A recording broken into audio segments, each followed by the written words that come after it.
So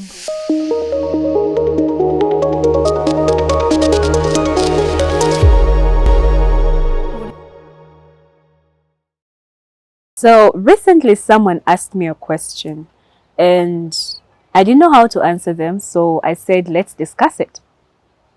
How far should your parents be involved in the relationships you share with your friends and with your spouse? So, welcome, Gloria, Kathy. How are we doing today?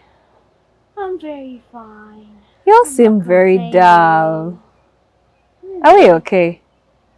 Why are you attacking our parents? No, I'm not attacking parents. Parents are very pertinent people in our lives, very important people. And they are also a representative of a generation that probably you may want to model or not. But at the end of the day, how far should they be involved in your relationship? Is it positive all the time? Is it negative? Is it okay? Should they be all the way through, like every nitty gritty issues you run to them? There should be a limit. All right. Yes, Kathy. Yeah. When it comes to my friends, I think they can be involved all the way. But when it comes to my relationship, you man, mommy, who's mentioned man? Who's on my man? And our problems, they should take a seat and relax. Why? And only come in when I go out of my way to go and ask for help. That is the only time they should come in. I think the question was, when should you actually ask your parents for help? Probably when I am failing in my marriage. Let's say if I'm married. Or probably when I am failing in my relationship. What I mean is, let's say I am having a certain problem and me and my partner, we are failing to agree on certain things. And you need some mommy advice. Exactly. And I believe before we even think of going to maybe my mom or maybe my dad or anybody, or maybe his parents, within ourselves, we should sit and see if we can, if that little issue or big, however big or small it is, if we can't resolve it on our own, then that's the only time we should think of consulting our parents. Okay, now for me, and I'll say this boldly and bluntly, with the love that our parents share with us and how much they love us, the last thing I would ever want to do to my mom or dad, usually now as a girl, it's usually mom in certain situations, is to put her in a place where she has to decide on a matter between me and my spouse. Because we shall resolve that, but the memory of that event will be a long-lasting thing in their mind. He will always view my partner in the lens of, that guy, Kala, he did this to my daughter. I know. And I think we should really utilize third parties that are like neutral parties, like counselors. Utilize them. Maybe if you have a way of getting advice from your parents that does not involve you tearing your partner down, which usually when you're angry, you're coming for blood. Yeah, if you have a way of telling, mom, what would you think if, someone did this and this? You could also do it this way, probably take their advice in a disguise of maybe, say, a friend is going through ABCD. They always tell. Parents are smarter than us, darling. They always tell. I think parents, you see, as we grow up or as we shift generations change, there is a way our parents did things. There is a way they acted in spaces, in situations back in the day. Because and I do not think, and there is also how their mothers raised them. So they are kind of thinking, if that age, if that period, if that time, it applied to them in that space. Now, some of us, you cannot bring your parents in a space of right now. You get. You can't even think about it. Because if you ever think about it, every time you sit with your mom down and she is trying to advise you, listen to the concepts she is using. She's using her generation concept. Omusajja mfukamirire. But now I'm going to tell you a brief story. One of my friends was dating this guy, and this guy was drinking a little too much. You get. And then when she talked to us, we told her, you guys are just dating. And I remember that time I sat her down with my boss, because my boss is a counselor. My boss then, but she's a counselor. So sat her down, and I was seated there in that conversation, and she said one thing, and it never left my mind. What you can contain now, trust you will contain much more than that. What you can deal with. So the point was, whatever a man or a woman is doing in a relationship, it triples, it multiplies in marriage. Because there is a lot of comfortability in marriage. There is the comfort zone that comes with marriage. So things that are always going I've arrived. This was the destination. So if your boyfriend is just drinking right now, just bear no. If he drinks now and disappears for 2 days, it's going to be 2 months, 1 year, when he's somewhere drinking. You get. So if you cannot deal with it right now, let it go. So she went and had a mini break with her guy. So the guy called the mother. So now that's again the thing I don't want. You guys, if you are dating someone, why do they have your mother's phone number? Another thing that's it. So he called the mother and told her, by the way, your daughter has abandoned me because I went out to drink with friends. The mother called the girl, and you guys, I was seated there in that conversation, abused her. That's why you're not getting married. That's why the man is not committing to you. Why are you just chucking him over drinking with his friends? A man has to drink. For me, wasn't your father? Your father used to drink. He would even come back home and beat me. Did I ever leave him? He even went there and married other women. Did I leave him? He went and did all those things. He came back. He's here in my home. I am married. He is all mine. Now, how will this? You guys, I sat through that conversation. I am not my mother. I sat through that conversation and I saw her little precious heart break. And I told her after that conversation, I told her we are not our parents and we don't have to do everything that they did. If she could contain that bullshit, it's not you. It's not you. That's not your cross. It's not even about the fact that they would contain that stuff. There are things our parents say they handled so well, but on our side there was spillover as children. Like there are things maybe on the side of mothers. I think as a girl there is a way when you're past adolescence and you're now gaining your senses, you start seeing things a bit quite more clearly and you become so empathic to your mother. Or if, you now get what they're dealing with. And then you start seeing them clearly in those zones. And then you start seeing that there are some behaviors they're tolerating from your dad, but they become a spillover on kids. Like, you become angry. You become an angry bird terrorizing your own child. Exactly. They would take it out on us. We were like the shock absorbers. And we didn't need that. And in as much as they pride in, I did well, he stayed. But you are really taking out your anger on us. We helped you deal. I don't want my kids to go through. We are supposed to be paid.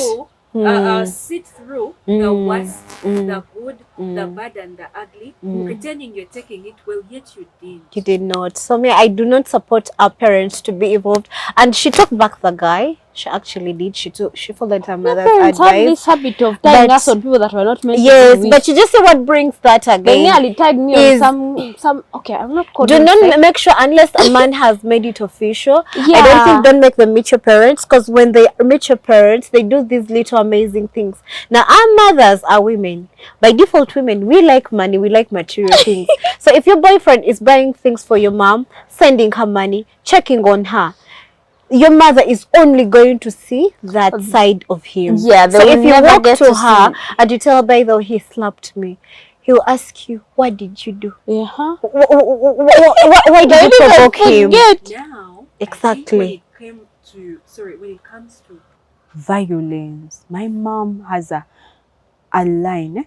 Even when she's advising all of us, because for her she has 5 daughters, we are 5 girls. When she's giving you general advice, she's the one person that I re-echo her words. If you are having an argument with your husband, with your spouse, and he just raises his hand and he's like, what whether it reaches you or it doesn't reach you, next time it will walk away.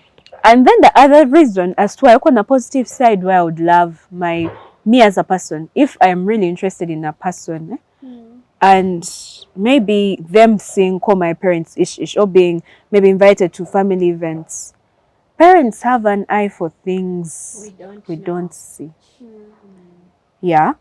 My mom is a person who has predicted all my friends, and 10 years, 9 years down the road, I see what they said in a very sarcastic manner of And trust me. nayo omuwala omutima gwenga. They'll be like, Guano boy. And then for you actually stretch over the friendship. It's after very many years when they do something and you're like, but wait, actually the time she came home, mom was like this person. No. So they have an insight, they have an eye for certain things. It's okay to let them know the person, but don't let them in don't so let much. them in so And also much. another thing that I have come to realize that when in relationships, usually every time you fight with your person, I think it's very paramount and important that you sit down, talk to your person, solve it. And I think we need to also learn how to use therapists and counselors as a better option, because if my man constantly hurts me and I report to my mom, be in your mother's shoes, how would you feel if your child comes and every day is complaining about a man? They are biased. They will not like him because they are hurting something that is very precious to them. So you guys, usually when you're done reporting and you guys get back on a better page, you know the both of you have moved on, but your mother has not moved on, and she's not about to move on, and she is never going to move on. Not even about to let it go. Anyway, let's hold the thought right there. When we come back, I'm going to share a story with you guys that brought us to this topic. And we are going to help advise this person. I know we don't usually do this. We are not experts, but we are going to just have a conversation. You know, wherever you are, you can deduct, and choose what works for you and what doesn't. See you guys in a few.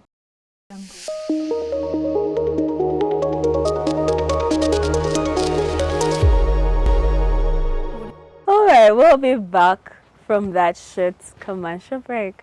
So this girl, a friend of mine, I know her closely, and she had been dating this person for 9 years. By 9 years, I think it was a whole stretch from when we were like in senior 3 or 2. Throughout campus. Yeah, they are now married. But after their first, the introduction ceremonies and the likes, they started having very vigorous arguments. But what kept them sane altogether is the wedding, or the white wedding, and the Kwanjula were like 6 months apart. So in as much as they had that argument, there was a function they were arranging. So at the end of the day, it kind of kept them pivoted on what they wanted to do. So we go to church and all that happens. And after that, 2 months, 3 months into the marriage, everyone wants out. The book says, yet you married him. Oh yeah. No. This one was a different case, because for me, the first thing I studied psychology, guys. I'm a psychologist, certified. Do you have a paper? Do you want to show us? It's not here, but I'm certified. I actually sit down with people and yeah. So I asked her, when did she start seeing the changes? The signs are always there. No, listen, by the way, you're judging this story so fast. So we asked her, when did she start seeing the changes in this person? And she was like, after the Kwanjula. So the first thing you look out for, of course, psychologically, people react to things. People don't jump from anyone, become bad or what. So I asked her, what changed in your environment of living? What happened? What changes? Even if it's a very small and slight change, what happened?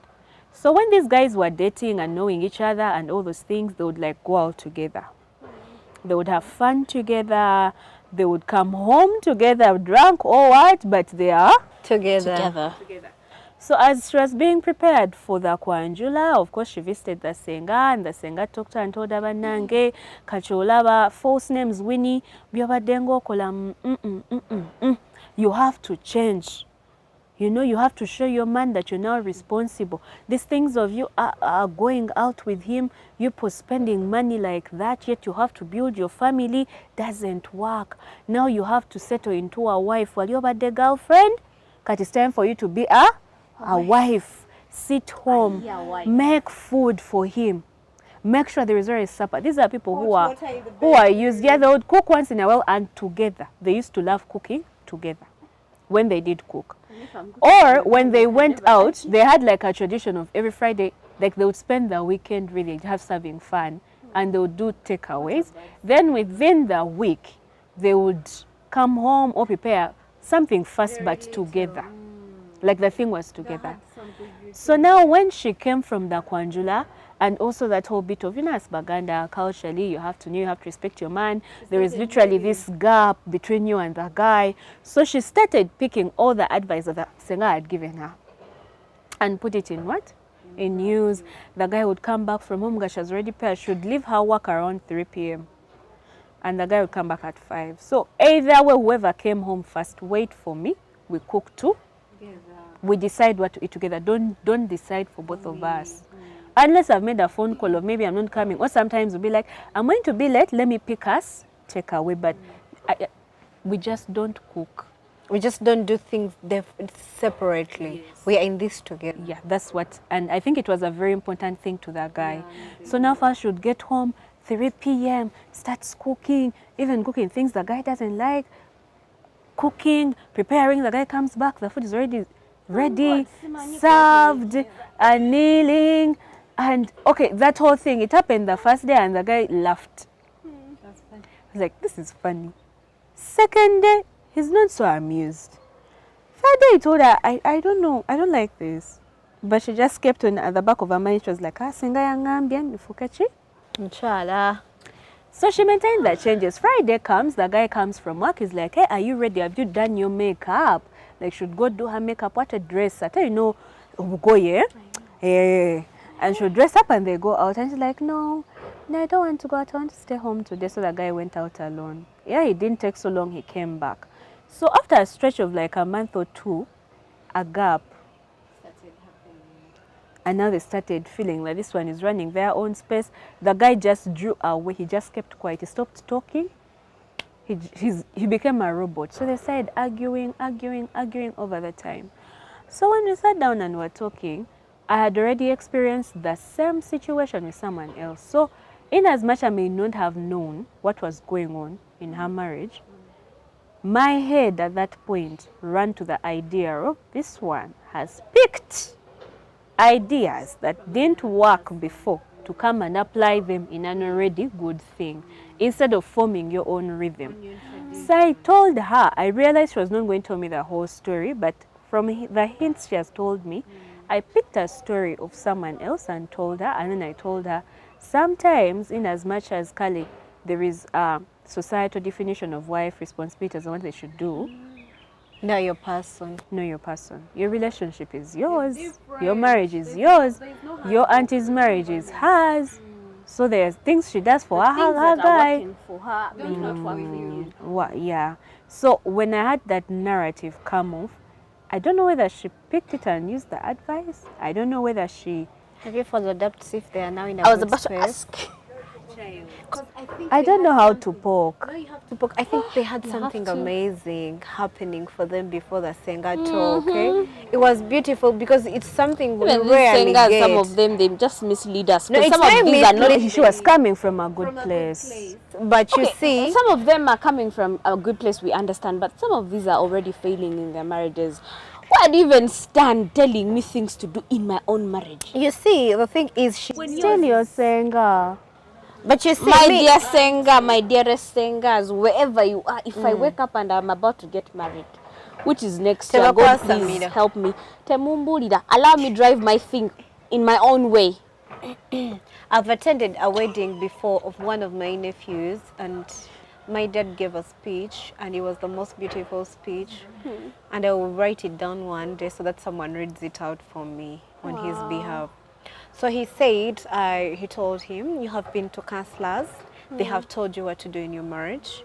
You have been to priests, they have told you what to do in your marriage. You've listened to your aunties, you've listened to your parents, and you've seen all the marriages around you. And there is this whole knowledge everyone has told you about marriage. But one thing that I want you to take out is do not listen to everyone. Listen to your heart and your person's heart. Know your person. You have been in this relationship before without all these inputs.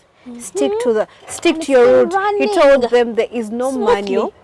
There is no manual, there is no handbook, and there is no direct path of a marriage. There's nothing like, you have to do this in marriage, you have to cook. So I remember he was telling her, it's like, if you have your 8 to 5 job, and you come home and you are retired, no one says, go to the kitchen and cook for your husband. You can basically tell your husband, tonight I'm exhausted. If you can't do takeaway or you can't cook for yourself a meal, I don't know. You get, like, just, he told them, find your rhythm in your marriage and follow that rhythm. Do not follow what everyone is saying, because like you said, what works for you can never work for me. So he was telling them, your parents' marriage, your auntie's marriage, our marriage, all cannot work for you. You have to find your pace. You have to find your rhythm. And I hope they took it in, because for me, it made sense for me. I think most of us, when people are in relationships, they are amazing. And I've come to realize every time people get married, issues pop up. Because everyone is telling you how to act. Someone is telling you, cook your food like this. Simanya, kneel down. You have to. You get that kind of thing that you aren't doing. And I think that's the kind of, call it a culture shock. I think that's what happened to that guy. He was shocked. You know this person. You walk up in and you enter the house, you find luombo on the table. You're like, what happened to my person? I know. We are supposed to go out. You find her dressed in her, what's the name of those dresses? Dira, dear, dira. Dira. She is in a dira. You get, it's like a culture shock. So like, don't shock your partners. Like, find your rhythm. Do by it whatever everyone says around you. As long as for you in your marriage, it's nice. as long as for you you're happy in your marriage and it's working for you, I think stick to it. Because always, even though you cook that luomba and serve it, you'll find another person who will tell you, by the way you're cooking, serving that luomba is not nice. You're supposed to serve it when you're lying on the floor, not sleeping.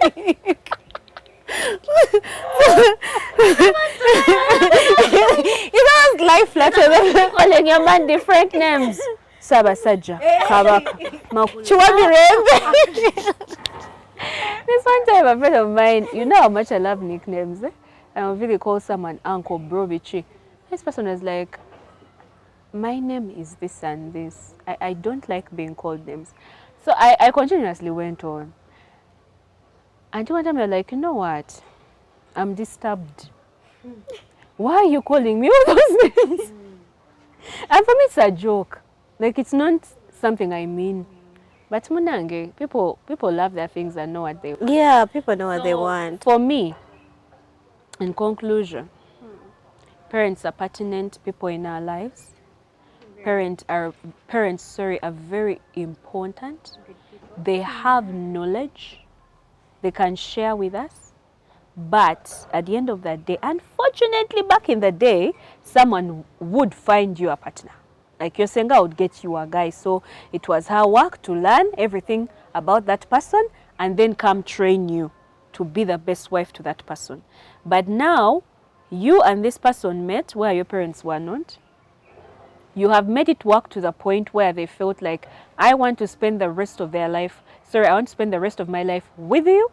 So it's important that you maintain who they chose.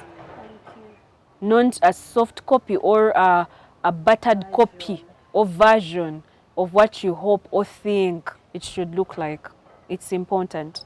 And also having check-in conversations of, by the way, bangambia chino, my mother told me Sunday school work. Being a good wife is not scripted. Yeah. And that is all from us, lest we forget. Namaste restaurant. Oh, the good food.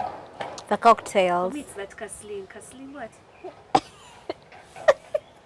There is that Kasling thing. It's on their cocktail menu. When I get the name in the next episode, I'll let you know. But it's a very nice cocktail. You should come and try it out.